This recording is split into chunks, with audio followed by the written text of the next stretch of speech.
Harvick, 29. But one thing you got to look at is a tire deal too. You don't want to kill your tires up too bad. Here's what Kyle was referring to earlier, and that's the Childress team and Kyle Busch. I believe they've had some trouble in the past. A little familiar, but you see, Kevin runs him all the way down. Kevin's trying to protect that position. Kyle's trying to take it.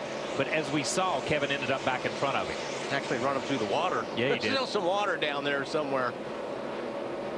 Oh, Kevin a little sideways off the corner. Yeah, and Kyle got a really good run up off that corner. And Kevin took him all the way to the end of pit road. And do that one or two more times. I don't think Kyle's going to be as nice about it.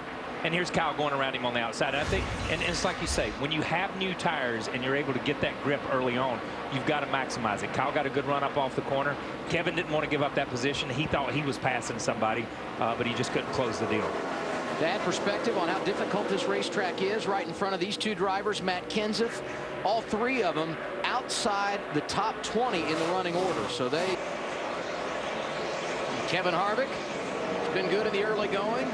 So has Kasey Kahne, and look at Kyle Busch. We had those pit stops at lap 10 under caution. The top 13 stayed on the racetrack. And of those that made pit stops, David Reagan is the best. He is in the 16th position right now. Harvick, Kyle Busch, and Kasey Kahne among those who also took advantage of the caution to make an early pit stop. And here goes Kyle to the inside of Kasey Kahne, Ralph. He's gained 10 spots. This would be number 11 if he can get it. They came in, took 4 tires, but Adam made no adjustments. He's very happy with the race car, and you can see why. Here he goes, getting another one. Kyle Busch started on the pole last year, finished second. Inside of David Gilliland, crossing one more off his list. Let's go 2 for 1. He gets Kevin Harvick as well.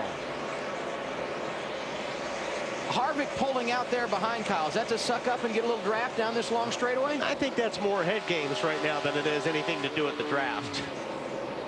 I mean, yes, you do that, but because of who's in the 18 car, I think all Harvick is doing right now is trying to mess with Kyle's head. Let's get the story on the 29, Marty. Well, that debris caution we just had a moment ago, well, Kevin Harvick's the guy who found that debris with the front of his race car. There's a small hole in the front. They pitted under that last caution on lap 10, made several changes to the car because the car is extremely loose, but they are going to fix that hole under the competition caution in 4 laps. They didn't notice it until they did come down pit road, though.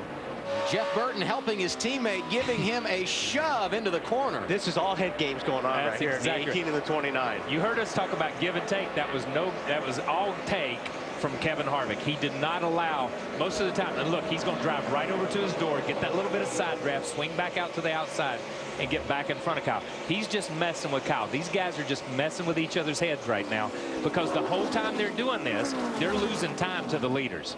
And Kyle's not exactly taking it back. Here's what happened on the straightaway. So this is just all, fun and games right here. Now, when they get to the tunnel turn, Kyle was on the bottom, and Kyle probably took a lot longer to turn into that tunnel turn than you normally do. And what you're doing is you're hanging a guy out there that 1 second longer, so his right front gets in the marbles.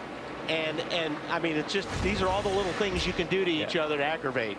That's good stuff, especially after the week that Richard Childress and Kyle Busch have had. I mean, that's good stuff right there. I don't care. The game within the game. Smack talking, baby, right there. I've heard a lot of smack talk out of you this weekend. Yes, sorry, Kyle. man. There is a storyline that has been developing in the early part of this race. It has involved this driver, Kyle Busch, and the RCR brigade around him. What about it, Ralph? Well, as you said, Adam, they've been having a little fun together out there on the racetrack. You could say, well, NASCAR maybe has had enough of the fun, and they've warned both drivers to back it off and leave each other alone for a little while. And here's what Kyle Busch had to say about the warning. NASCAR has asked us in the 29 to stop playing games and actually race. I delivered the obvious message. We're the one getting run all over the place.